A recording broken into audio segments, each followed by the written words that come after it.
ஒரு ஓடை அருகில் நந்தவனம். அந்த நந்தவனத்தில் அழகான ஒரு கோயில். அந்த கோயிலில் வேண்டனதெல்லாம் நடக்குது அப்படின்னு சொன்னாங்க. நம்மளும் சரி அதை பார்க்கலாம் அப்படின்னு கிளம்பிட்டோம். இந்த கோயில் எங்கே இருக்குது அப்படின்னு பார்த்தீங்கன்னா, ஈரோடு மாவட்டத்தில் கவுந்தப்பாடி அருகில் பெருந்தலையூர் அப்படிங்கிற கிராமத்தில் தான் இந்த கோயில் இருக்குது. இந்த கோயிலை பார்க்குறதுக்காக இப்போ நம்ம பைக்கில் கிளம்பிட்டோம்.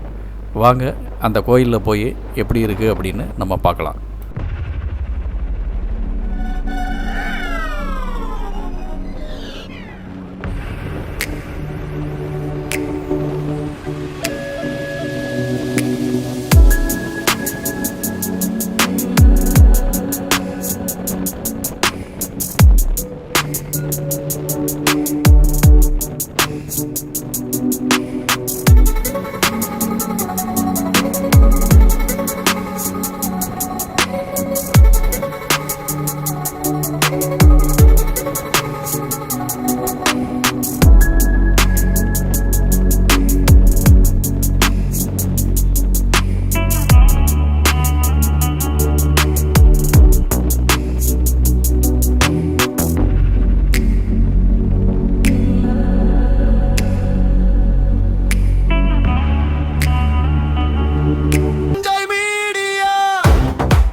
ஸ்ரீ கன்னிமார் திருக்கோவில் நந்தவனம் கோயில் வந்துட்டோம். முன்னாடியே பார்த்திங்கன்னா ஒரு பிரம்மாண்டமான ஆர்ச்சு, கோல்டன் லெட்டரில் சூப்பராக இருந்தது. உள்ளே நுழைஞ்சதையுமே பார்த்திங்கன்னா நமக்கு கண்ணுக்கு தட்டுப்படுறது கோசலை. ரொம்ப சுத்தபத்தமாக இருந்தது. பார்த்திங்கன்னா ஒரு சின்ன குப்பை கூட இல்லை, அவ்வளவு தெளிவாக வச்சுருந்தாங்க. மாடுகளுக்கெல்லாம் ஃபேன் போட்டு கொசுக்கள் கடிக்காமல் இருக்கிறதுக்கு மஸ்கிட்டோ மிஷினெல்லாம் வச்சுருந்தாங்க. ரொம்ப பராமரிப்பு அருமையாக இருந்தது. கோழிகளும் பார்த்திங்கன்னா கூண்டுக்குள்ளே அடைச்சி வச்சுருந்தாங்க. எல்லாமே நாட்டுக்கோழிகள் தான்.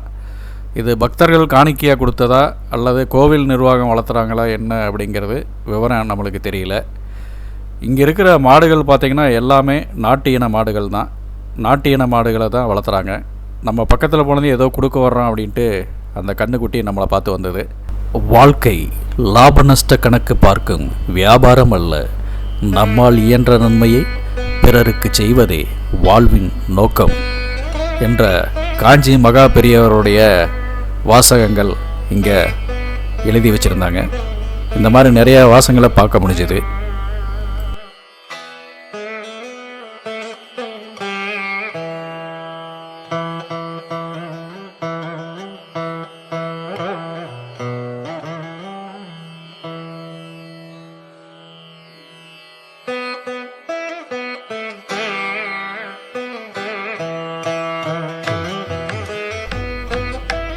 இந்த இடம் பார்த்தீங்கன்னா பெருந்தலையூர் கன்னிமார் நந்தவனம் அப்படின்னு அழைக்கப்படுது.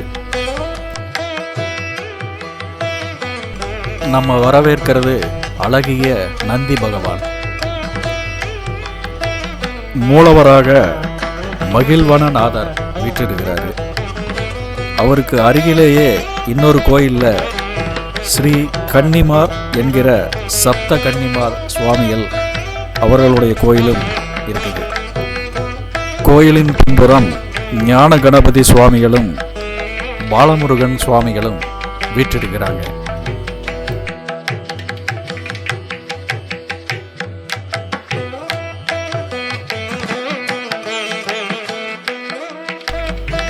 பக்கத்திலேயே அமைஞ்சிருக்கிறதா ஸ்ரீ கன்னிமார் என்கிற சப்த கன்னிமார் தெய்வங்களின் ஆலயம். இந்த கன்னிமார்களின் பெயர்கள் பக்கத்திலேயே எழுதி வச்சிருக்கிறாங்க. இதுதான் ஸ்ரீ கருப்பராய சுவாமிகள், காவல் தெய்வமாக இங்கே இருக்கிறாரு.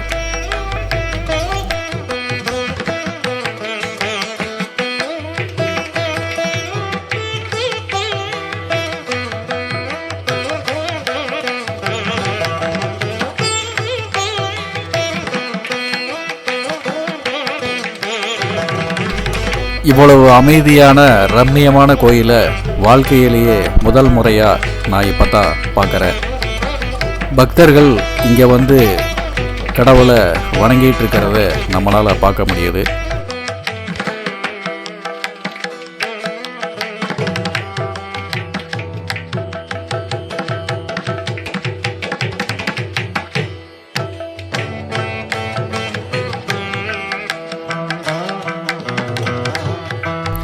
கோயிலுக்கு பின்னாடியே பார்த்தீங்கன்னா ஒரு அழகான ஓடை. பெரும்பாலும் கன்னிமார் தெய்வங்கள் ஓடையின் அருகில் தான் இருக்கும் அப்படிங்கிறது ஐதீகம். இந்த ஓடையின் அருகிலேயே இந்த கன்னிமார் தெய்வம் எழுந்தருளி இருக்கிறாங்க. இந்த கோயிலின் மிகப்பெரிய சிறப்பு என்ன அப்படின்னு பார்த்தீங்கன்னா 27 நட்சத்திரங்களுக்கு உள்ள மரங்களை இங்கே நட்டு வச்சிருக்கிறாங்க.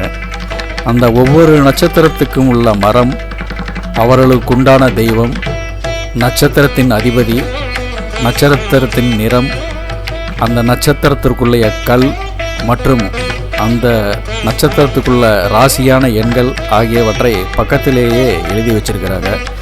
இது ஒரு அரிய தகவலாக இருக்குது. நீங்களும் உங்களுடைய ராசி நட்சத்திரத்துக்குரிய மரங்களை பற்றி தெரிஞ்சுக்கலான்னா நீங்கள் இங்கே பார்த்து தெரிஞ்சுக்கலாம்.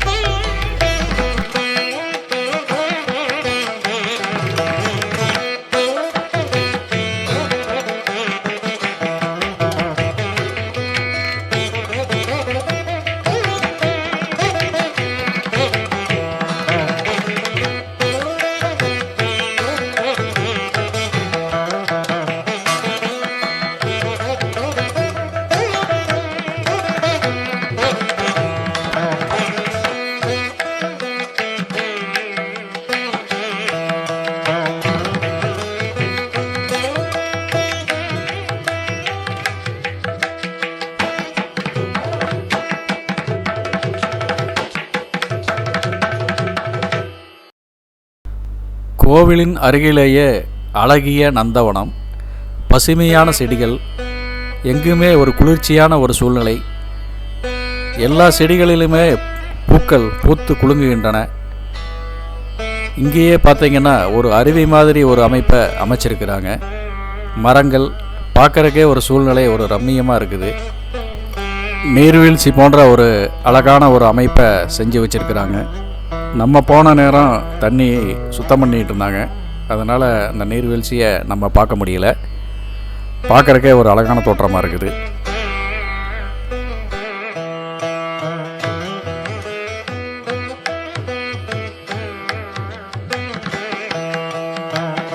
கோவில் அருகிலேயே பார்த்தீங்கன்னா ஒரு திருமண மண்டபமும் இருக்குது. பொதுமக்களின் திருமணம் மற்றும் சுப நிகழ்ச்சிகளை இந்த மண்டபத்திலேயே நடத்திக்கலாம். மண்டபத்துக்கு படியேறினீங்கன்னா பார்த்தீங்கன்னா ஒரு அழகிய சிவபெருமானுடைய உருவம் வரைஞ்சிருக்கிறாங்க. பார்க்குறக்கு ஒரு பக்திமயமாக ரம்மியமாக இருக்குது. பக்கத்திலேயே அழகான குளம், குளத்தில் மீன்கள் மிதக்குது. அதனை ஒட்டி ஒரு அழகான ஒரு வீடு, அதன் முன்னாடி அன்னபூரணி அம்மாள் அவர்களுடைய மண்டபத்தினுடைய சுவற்றில் பொதுமக்கள் தேர் இழுப்பது போல் ஒரு அழகான சித்திரம் வரைஞ்சி வச்சிருக்கிறாங்க. இந்த கோயிலில் இன்னொரு விசேஷம் என்ன அப்படின்னு பார்த்தீங்கன்னா தினமுமே பொதுமக்கள் 100 பேருக்கு அன்னதானம் கொடுக்குறாங்க. நீங்களும் இந்த கோயிலுக்கு ஒரு முறை வந்து பாருங்கள். ஒரு அழகான ஒரு ரம்மியமான இடத்துல, ஒரு குளிர்ச்சியான ஒரு பகுதியில், ஒரு நந்தவனத்தில் இந்த கோயில் அமைச்சிருக்குது. இந்த மாதிரி கோயிலை முதல் முறையாக நீங்கள் பார்ப்பீங்க அப்படின்னு நாங்கள் நம்புகிறோம்.